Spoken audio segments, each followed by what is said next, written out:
2025 começou mais ou menos como terminou 2024 para o mercado de arroz. Entre os produtores até o consumidor final, tem sinalizações importantes para todos esses elos de uma cadeia que é bastante complexa, uma cadeia bastante completa. E aqui para o Brasil, os últimos acontecimentos para a cadeia arrozeira, e aí falando do produtor, eles de fato deixaram ali preocupações que nós já sabíamos que iam se arrastar, se estender para 2025. Para a gente fazer esse e ter esse entendimento de como começamos esse novo ano para esta cadeia, a gente convida para estar conosco hoje Evandro Oliveira, analista da Safras e Mercado, para nos trazer esses detalhes. Porque, como eu disse, né, Evandro, a gente conversava um pouquinho antes de entrar no ar, 2025 começou, mas nem parece que 2024 acabou. Tem notícia doidada para o mercado do arroz, né? Bom dia, Carla. Bom dia a todos. Exatamente, né? Tanto que a temporada 2024 ainda não se encerrou, então a gente segue enfrentando dilemas e desafios ainda do ano de 2024. Vamos ver o que o ano de 2025 nos reserva. Evandro, vamos começar o seguinte, vamos olhar do campo até a mesa. Entre os produtores, nós tivemos um 2024 muito difícil, de desafios que não foram pequenos, e a gente vai ter, num passado muito breve, a condição das enchentes no Rio Grande do Sul, maior estado produtor do Brasil. Esse problema ainda é algo que traz seus reflexos, a gente ainda sente um produtor, principalmente o produtor gaúcho, descapitalizado para pensar e planejar próximas safras, planejar investimentos, enfim, como é que é o que atual momento é esse para o produtor brasileiro de arroz e trazendo um pouquinho desse recorte para o produtor gaúcho. Com certeza, Carla. Temos que ter em mente que o problema das enchentes, e antes ainda do problema das enchentes, o produtor já enfrentava diversos desafios relacionados ao clima. Na virada de 2023 para 2024, o produtor já enfrentava chuvas torrenciais, ventos muito fortes que resultaram no acamamento das lavouras, tanto que quando tivemos o infeliz evento das enchentes, o produtor já estava com maior parte já da colheita encerrada, né? Estávamos acima de 80, 85% já colhido, o que serviu para trazer novos problemas. E esses problemas nós enxergamos agora nos trabalhos de plantio dessa safra, que foi a questão do solo, né, da infraestrutura. Muitos produtores, principalmente da região central do estado, não tiveram condições de concluir os trabalhos de plantio.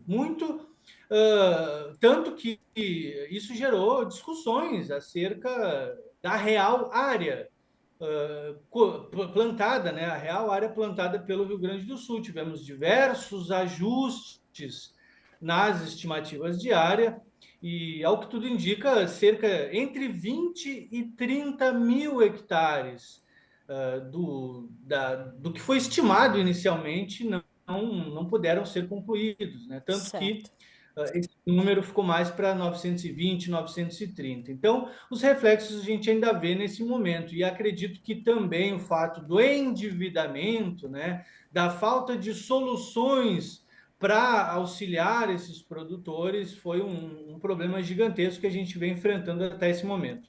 Agora, essa condição, Evandro, ela se estende, essa questão da preocupação financeira ou da saúde financeira dos produtores. Como é que ela está se a gente olha para outros estados que, inclusive, foram responsáveis ali por compensar, né, na composição da oferta quando se perdeu parte dessa oferta, inclusive parte do que já estava colhido e armazenado no Rio Grande do Sul? Como é que está a situação dos produtores em outras partes do país, principalmente nesses estados que foram fundamentais para recompor a nossa oferta no ano passado?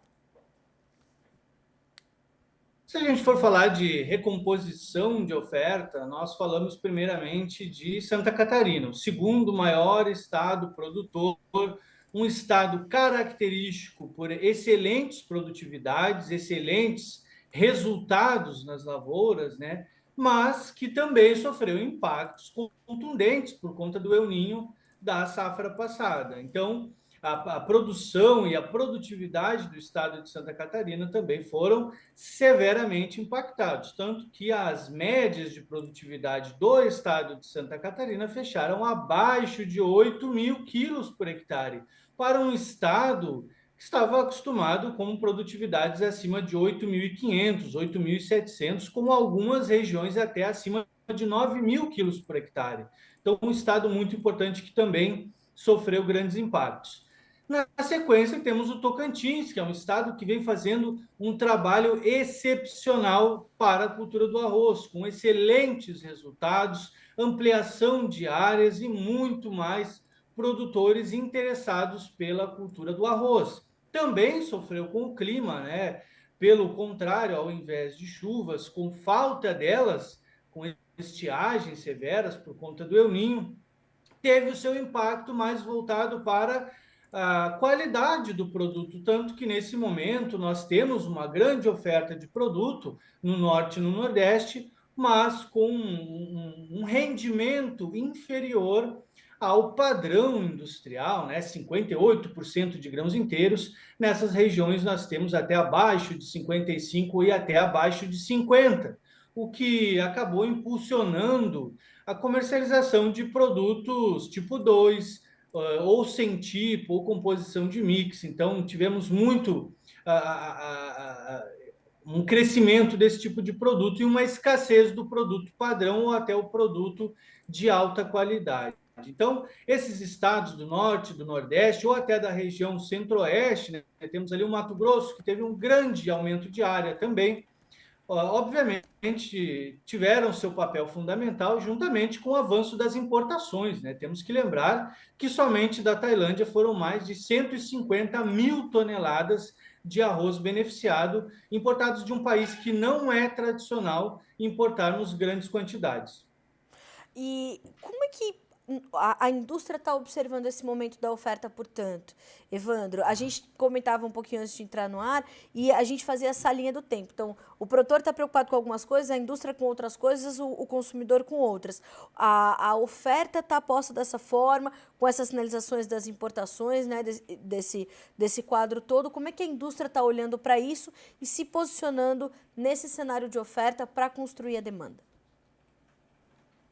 Primeiramente, temos que lembrar que, por conta do forte enfraquecimento do consumo, principalmente no segundo semestre de 2024, tanto as indústrias cerealistas, o varejo, então a ponta compradora acabou reduzindo suas compras, até porque indústrias não conseguiam repassar os altos custos da matéria-prima ao varejo. O varejo sinalizava muita dificuldade nas vendas, não tinha condições de aumentar preço e não tinha essa capacidade de absorver os custos da matéria-prima, né, que representam cerca de 85% dos custos, né? E a indústria nesse beco sem saída, né, acabou reduzindo suas compras de matéria-prima e muitos desses compradores encerraram o ano com estoques curtos, estoques pouco confortáveis para iniciar esse ano de 2025. E o que estamos percebendo nesse momento agora é uma maior presença compradora. Estão sendo relatadas, né, melhores vendas nesse início de 2025. O consumidor gradualmente está indo ao supermercado, está voltando às compras, né, após um 2024 onde acabou estocando arroz por conta do fenômeno das enchentes e o medo de faltar produto. Então, agora, aos poucos, o consumidor vai retornando às compras e as indústrias vêm reportando melhores vendas. E, com isso, uma maior necessidade de compra. E o que está se percebendo nesse momento? Uma dificuldade na aquisição de matéria-prima. O produtor que tem a pouca oferta existente de matéria-prima da safra de 2024 está na mão de produtores que não têm pressa para comercializar. E a nova oferta, oriunda das colheitas iniciais, esse produto precisa de um preparo, né? Precisa de um tratamento até ser empacotado e disponibilizado nas prateleiras. Isso leva tempo. Então, o produtor, sabendo disso, eleva suas pedidas e a indústria segue com dificuldade de repassar esse aumento, esse custo da matéria-prima para o varejo, que ainda sinaliza dificuldade nas vendas.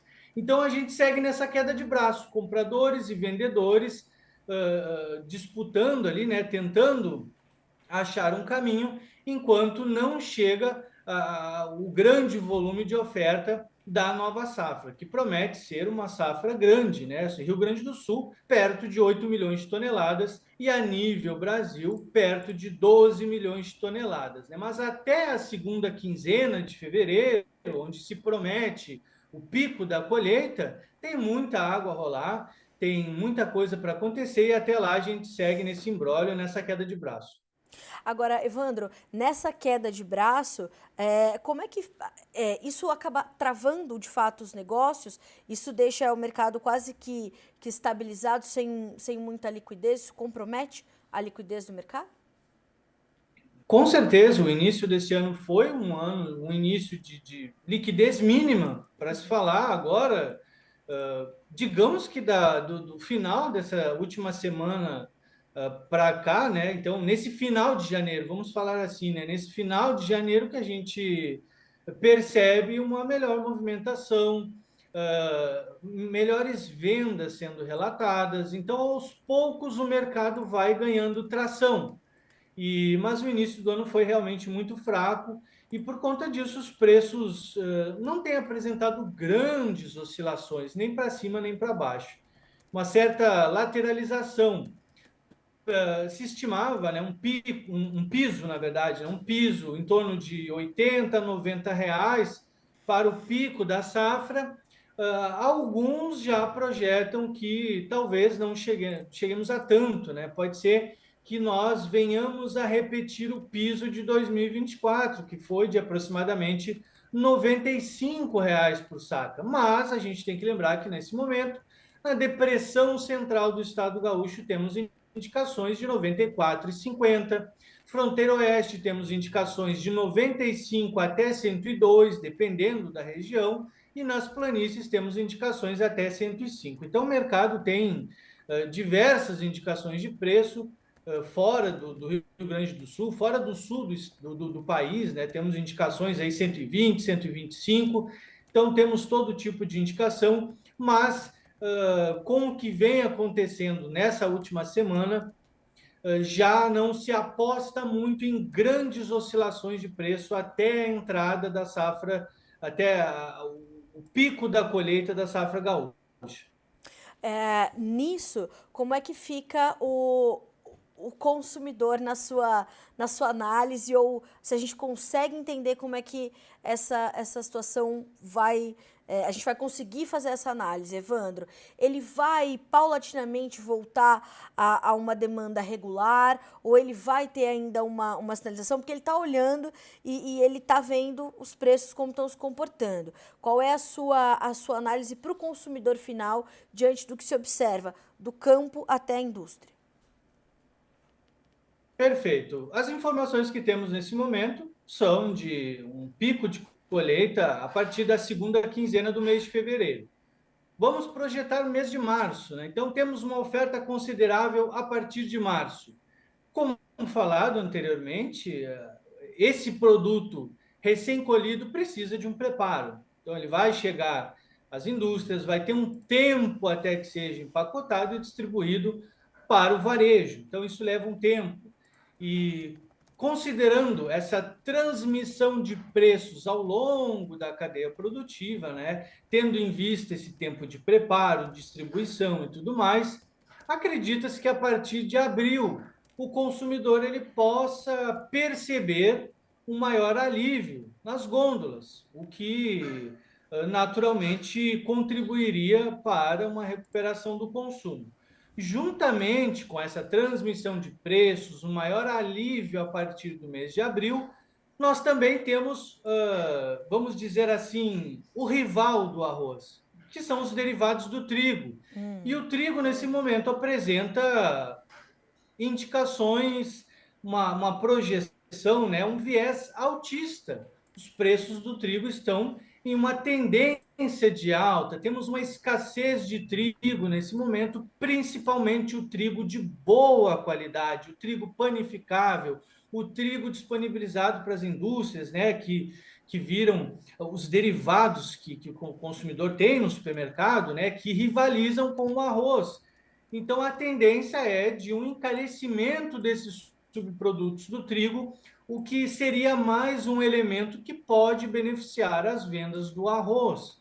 Temos também, não podemos descartar o cenário de incerteza macroeconômica que nós vivemos. Então, aqui a gente considera a inflação, consideramos a alta taxa de juros que nós temos no país, um dólar, né, um real persistentemente desvalorizado, tudo isso impacta no bolso do consumidor. E nós sabemos que a cultura do arroz é uma cultura relativamente resistente a períodos de crise, porque em momentos de crise econômica, o consumidor ele tende a retornar a culturas básicas, ele vai readaptar o seu orçamento, retirar alimentos mais caros e, naturalmente, ele volta a consumir produtos básicos, né, o que deve favorecer o consumo tanto do arroz quanto do feijão.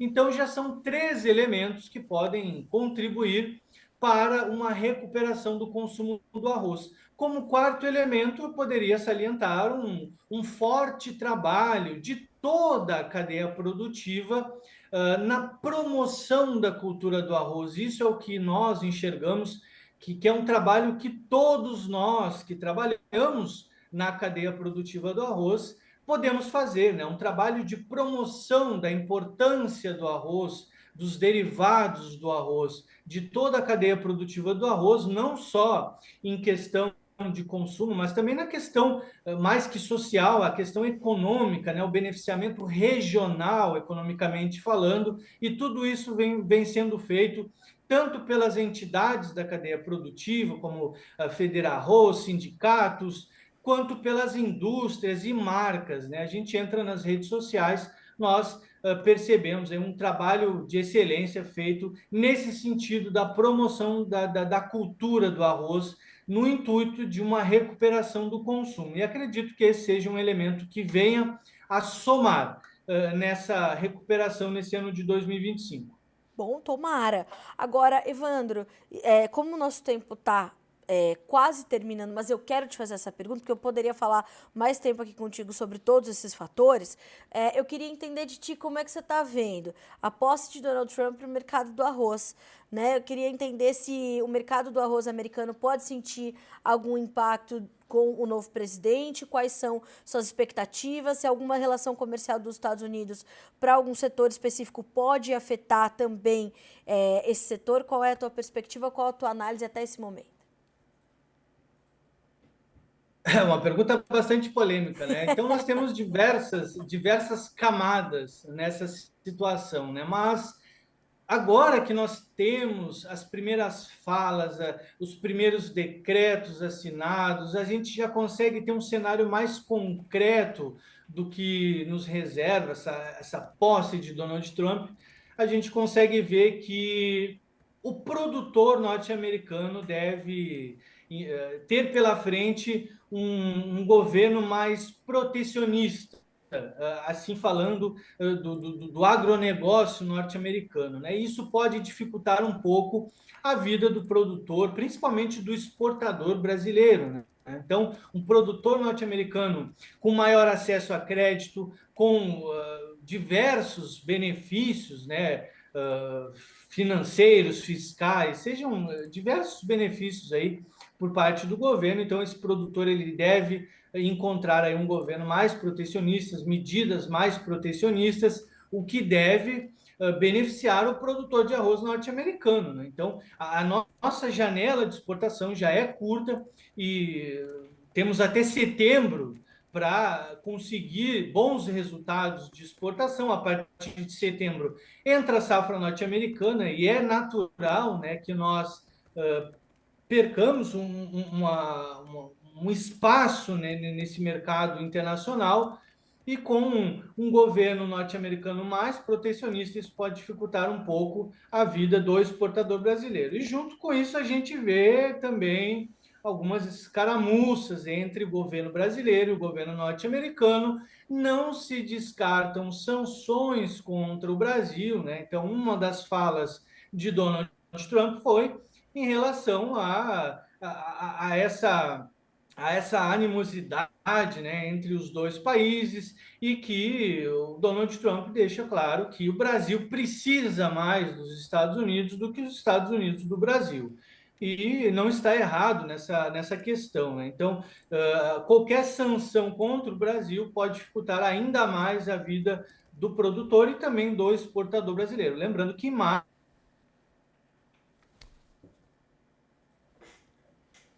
Bom, acho que nós tivemos um probleminha na comunicação final, nessa conclusão do Evandro, mas o que ele nos dizia?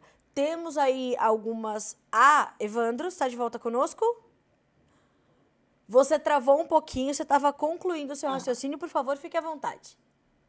isso é em relação a essa questão, né? Lembrando que em maio nós temos o período de aquisição de insumos, onde os produtores se posicionam tanto em fertilizantes quanto em defensivos, e tudo isso é cotado em dólar. E dependendo da postura do governo norte-americano em relação ao governo brasileiro, alguma sanção que seja imposta ao Brasil, né, por conta dos Estados Unidos, isso pode dificultar a vida do produtor brasileiro, encarecendo a próxima safra lá no final do ano de 2025. Então, são essas diversas camadas, né, o protecionismo e essa animosidade em relação aos dois países. A gente vai acompanhar. Evandro, é sempre muito bom ter você aqui com essa análise sempre completa, 360 do mercado de arroz. A gente adora receber você aqui, você e as suas análises. Então, muito obrigada mais uma vez. Tenho certeza que 2025, aliás, feliz ano novo para você, porque aqui ao vivo ainda não nos falamos. A gente até já tinha se falado ali no bastidor, porque nós sabíamos que íamos ter pautas quentes para esse mercado em 2025. Então, feliz ano novo para você, meu amigo. A primeira de muitas desse novo ano, tenho certeza. Eu que agradeço mais uma vez pela oportunidade, é sempre bom participar. Um feliz ano novo para ti, para toda a equipe, para toda a audiência do programa. E vamos para cima que esse ano de 2025 promete. É verdade, promete mesmo. Obrigada, Evandro. Boa semana para você, bom trabalho, meu amigo. Um abraço e até a próxima. Um abração, até a próxima. Até mais.